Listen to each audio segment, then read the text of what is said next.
Life is a ubiquitous thing on Earth. It's found everywhere, from deep underground and underwater, on the surface of the Earth, and in the air. It's found in the most unlikely of places, in the most acidic, salty, and hot water springs, to the airless and radiation-exposed vacuum of space, on the surfaces of the International Space Station, and on lunar probes. Life itself is a phenomenon that defies a lot of definitions, and yet is something we say we can recognize if we see it. However, with absolute certainty, we know of only one place in the entire universe where it exists and flourishes, here on Earth. How did this very unusual thing we call life begin? That's the big question we'll be addressing in this video of Turtles All the Way Down. Before we dive into the origin of life, we'll first have to have some kind of working definition for it. Otherwise, when examining its first introduction into the world, we may miss it when the event happens. We've got to do more than just say we know it when we see it. Depending on who you ask, you'll get differing criteria that define what is meant by life. Biologists may define it with respect to what cells do or consist of. Chemists may define it as consisting of certain strict chemical pathways, and astrobiologists may define it relative to its interactions with its surrounding environment. Heck, even philosophers, physicists, and computer scientists have their own take on what it means to be alive, which usually involves some kind of information processing. It can get a bit confusing when we ask what life is. However, there does appear to be a very basic core of overlapping characteristics that all these disciplines' definitions share. Life cannot exist without having, at the very least, three important properties. One, it must carry some form of information within it. Two, it must be able to make copies of itself and its information. In other words, it must be able to reproduce. And three, and last, this copied information must be partially corruptible. The information must be able to change occasionally. Notice that these criteria say nothing about the substrate that life develops on. It may be an organic nature, like we see on Earth. Maybe it can take on a silicon substrate on another planet. However, all life known and ever found on Earth share all three of these characteristics. But this definition does leave open some gray zones. For example, would viruses be considered alive? They do carry information within them in their genetic codes.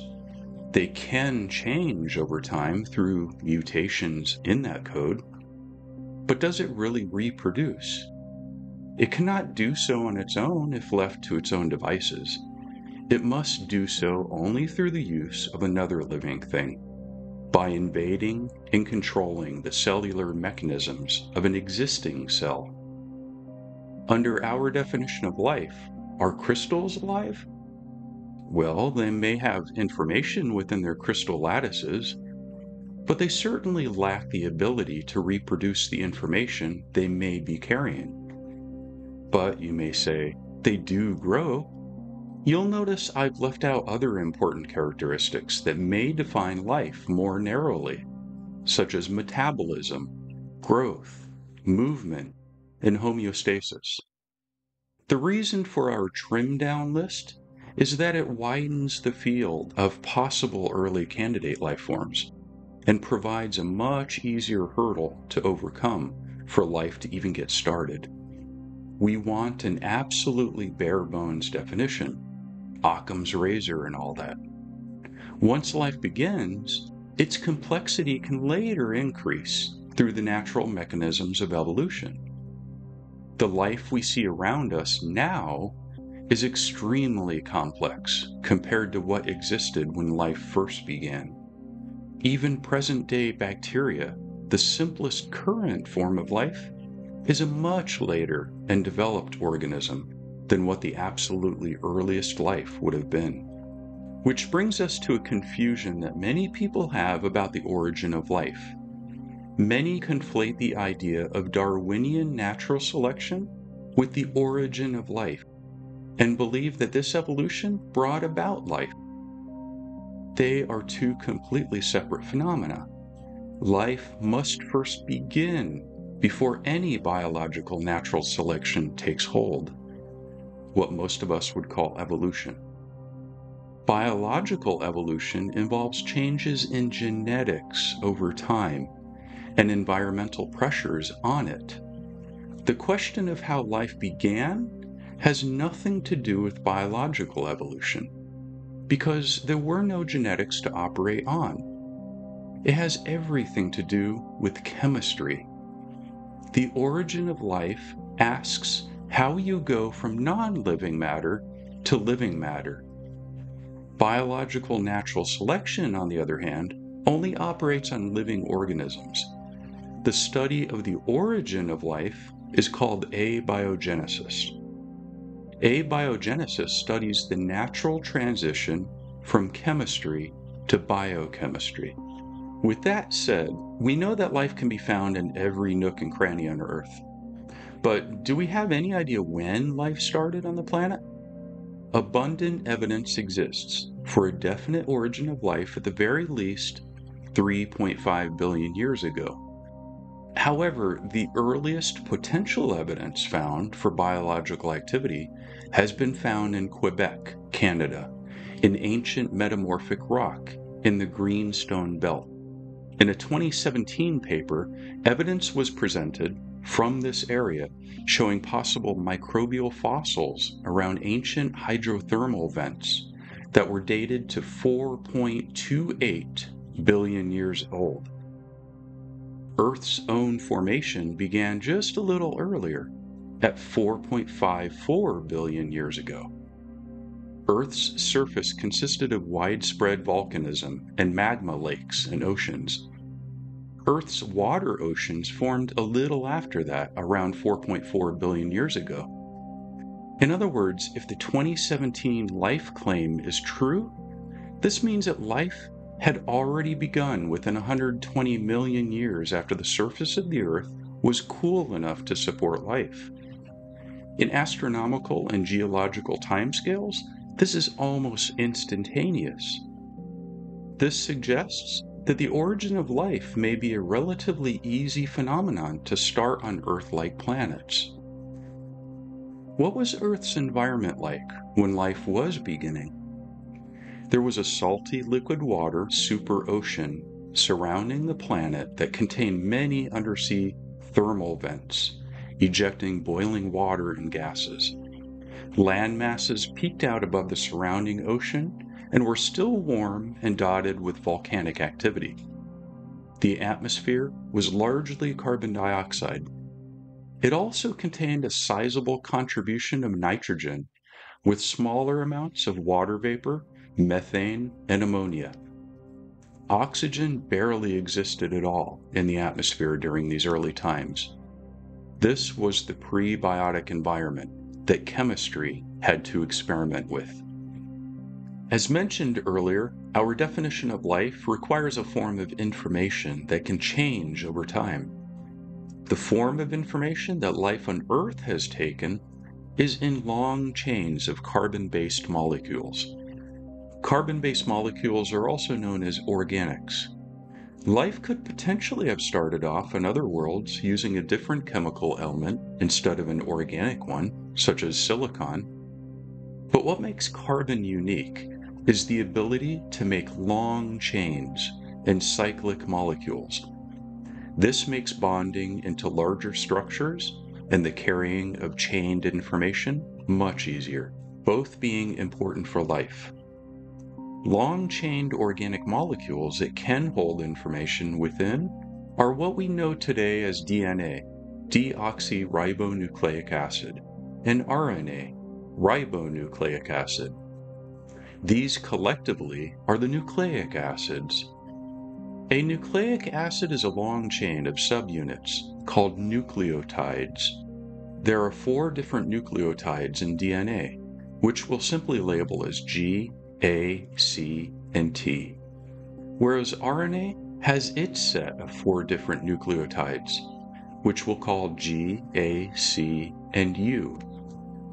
The DNA and RNA chains are made up of seemingly random combinations of these nucleotides. These combinations are the information that life carries with it. In present-day life, these nucleic acids are contained within enveloping structures called membranes. Microscopically, the membranes are made up of another category of organic molecules called lipids. If you were to look at the molecular structure of lipids, they would look like round heads with 2 legs attached. The head portions are attracted to water, while the legs are repelled by it. So, while in water, lipids tend to spontaneously ball up into spherical micelles, or form bilayer sheets, that eventually roll up into balloon-shaped vesicles.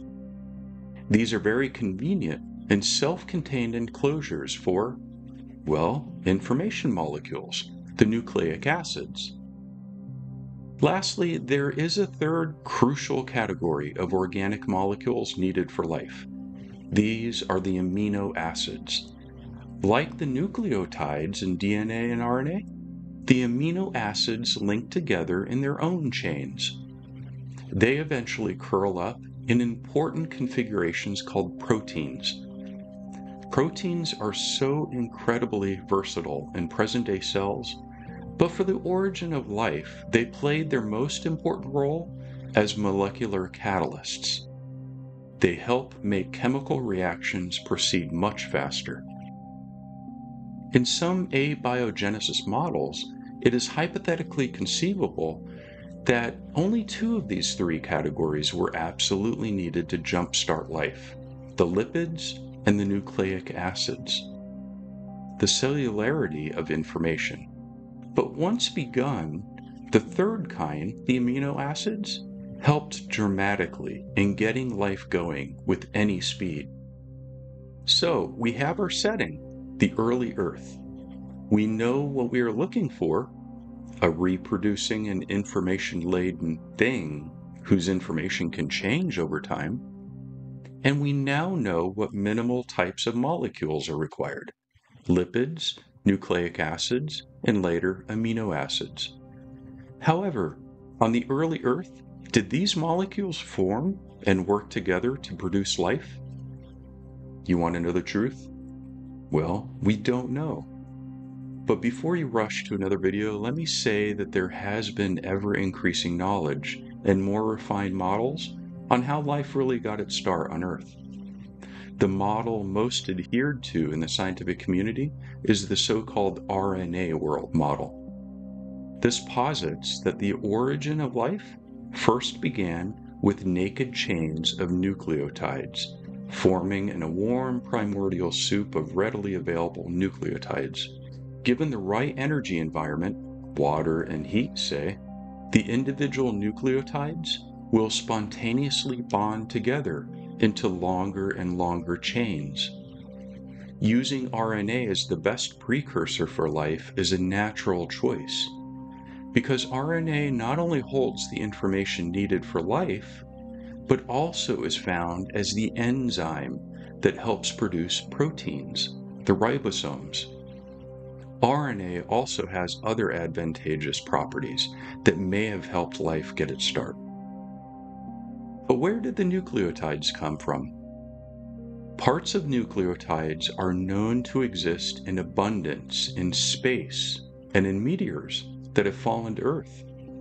The DNA and RNA nucleotides, the G's, A's, C's, T's, and U's, and their components have been found within the gas and dust of nebulae, red giant stars, and are continuously carried down to Earth on meteorites like manna from the skies. They are constantly being formed and spread from the energies, gas, and dust of nebulae, stars, and supernovae. However, Getting these individual nucleotides together takes a lot of time. Something that may have sped the process up and catalyzed it on Earth in the beginning has been hypothesized to be a certain clay. The nucleotides bond to them and stay in place until others accumulate around them. This concentrates the nucleotides and creates an environment for chain linking, thus forming protonucleic acids and information-carrying molecules. And what about lipids? Well, remember we talked about the shape of lipids? There is a round head with legs attached. Each leg is called a fatty acid. On the ancient Earth, around hot thermal vents, fatty acids were being produced. But a big question remains as to what the mechanism was that combined these fatty acids to form lipids, and in concentrations that would support the later formation of enveloping vesicles. One such mechanism that has been suggested is by the growth of these fatty acids around the thermal vents, which subsequently shoot them into the air in steaming water droplets. These droplets, over time, evaporate and concentrate the fatty acids together, enough to bond each together. Subsequently, these droplets of lipids then begin accumulating in surface water from the condensing steam. Finally, amino acids, the building blocks of proteins. A very famous experiment was conducted in 1952 at the University of Chicago by chemists Stanley Miller and Nobel Prize winner Harold Urey.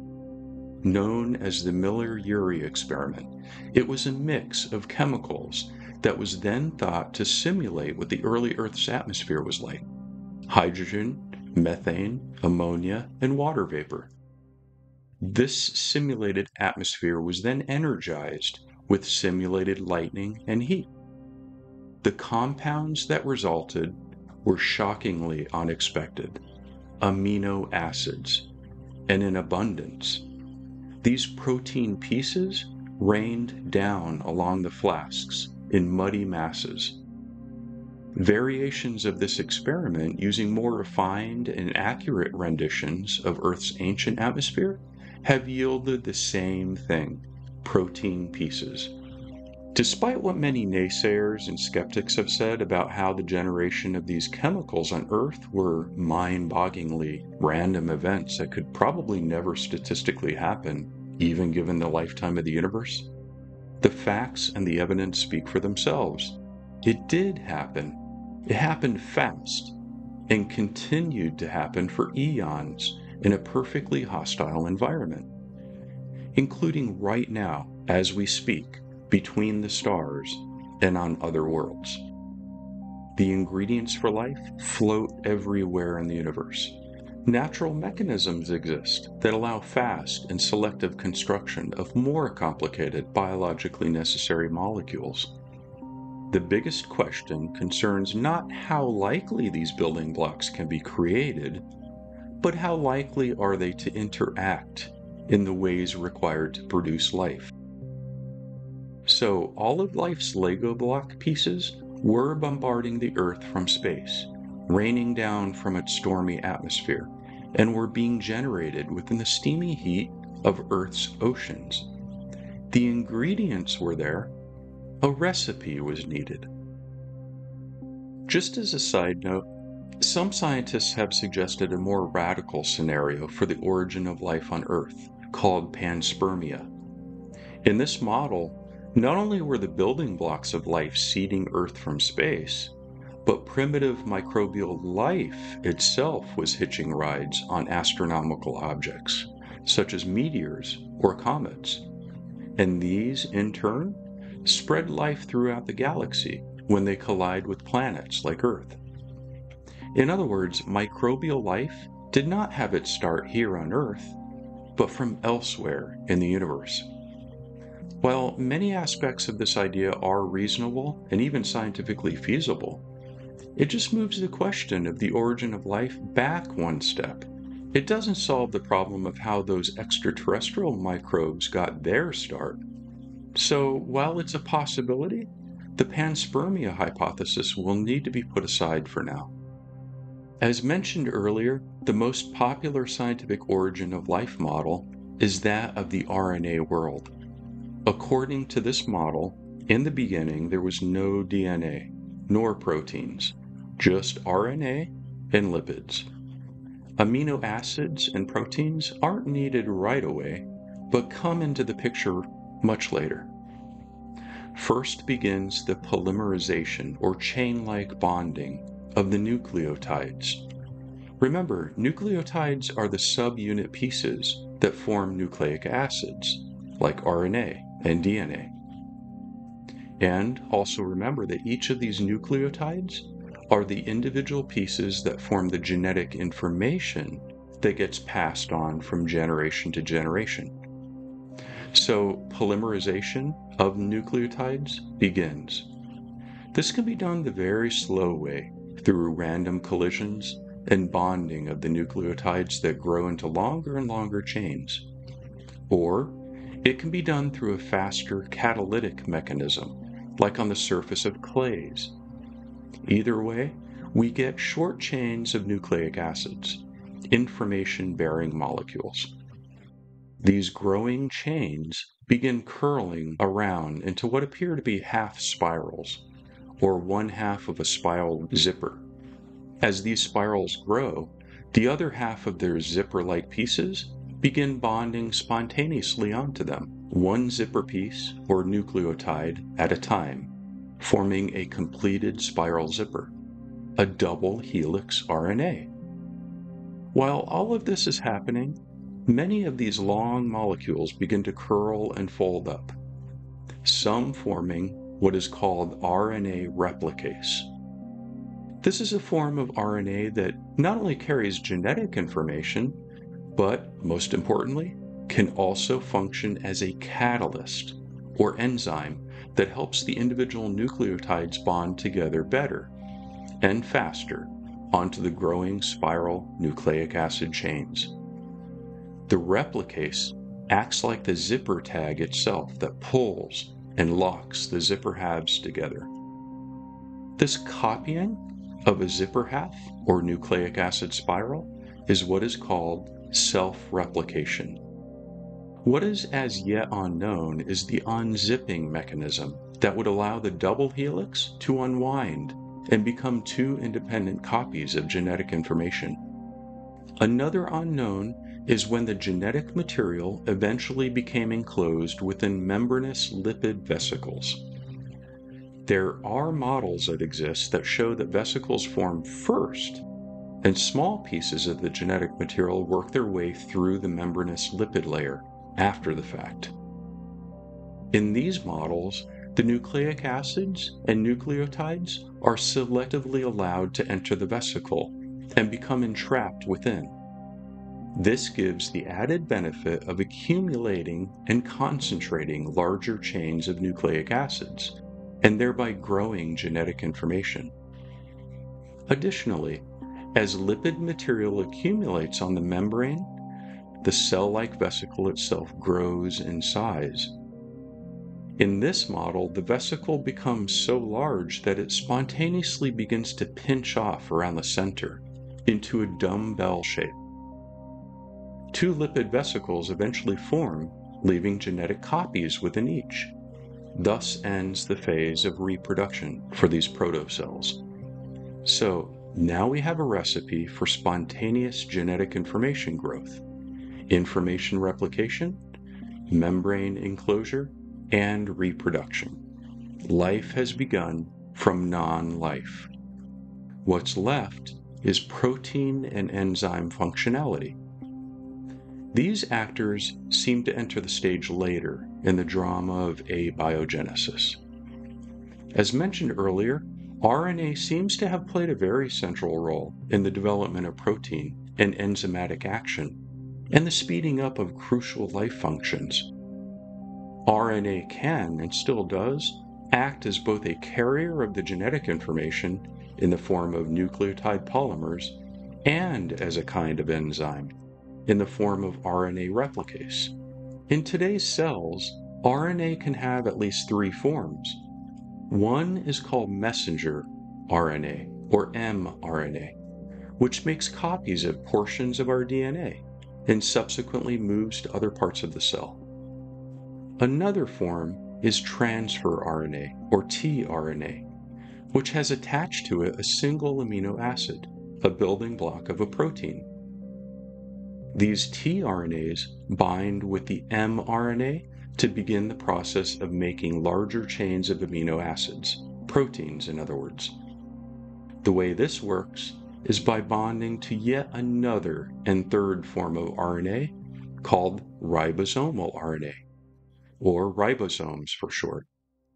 As you can see, RNA plays a starring role in the functioning of modern life. It stands to reason that RNA has its appendages in enzymatic and protein development during the origin of life as well. Some of the currently unanswered questions relate to how these different RNA forms and mechanisms got their start and how they originally began interacting. It probably began very slowly, or even, yes, in random ways, until the individual parts began to move through naturally selective filtering into more efficient interactions. When ways were found that allowed RNA replicase to bond appropriately to RNA to begin the zippering process of replication, or when, say, the mRNA and tRNA complexes began uniting with the ribosomal RNA, all of these additional interactions produce much faster and more accurate life-bearing products. It was probably extremely slow going at first, but once these more improved interactions got underway, life processes hit the road running. At that stage, biological natural selection brought its full weight to bear on the genetic replication, mutation, protein production, and reproduction. All of those other briefly mentioned characteristics of life, metabolism, movement, growth, speciation, etc., had their start after natural selection pressures on life began. Kaleidoscopic changes for life were on the horizon. Thus, the genesis of life, or at least what we know about it so far. Much research is currently focused on the questions of abiogenesis. It's an exciting frontier science and has been yielding tantalizing clues to the early prebiotic mechanisms that were at work on the early Earth. It may be that life was a one-off event that just so happened due to extremely unlikely circumstances. Maybe just the right environment with just the right concentrations of prebiotic chemistry with just the right timing and location were needed to be met before that miraculous spark shocked life into being. Maybe. Many scientists believe this. But perhaps it wasn't as unlikely an event after all. It did seem to occur on Earth in what appears to be almost instantaneously after the surface had cooled enough and liquid water became abundant. The ingredients that we know life requires is also abundant throughout the cosmos and on many other worlds. Perhaps life had its start multiple times on Earth, with multiple natural catastrophes restarting the origin over and over again. We still don't know. There are still many unanswered and possibly unanswerable questions remaining. One thing is absolutely certain. Life is so much more complex than anything else observable in the universe. Nothing else in nature comes close to its complexity. Because of this, life is unimaginably valuable and precious. For all we know, it may also be unique. As difficult as it is to believe, it may turn out to reside only on Earth and nowhere else in the entire universe. It is, by all measures, worth saving and preserving. If there is one thing we can point to in the cosmos that may be considered a miracle, it is life. Let's, at least for the universe's sake, treat it as such. Until next time, stay safe and stay curious. Bye for now.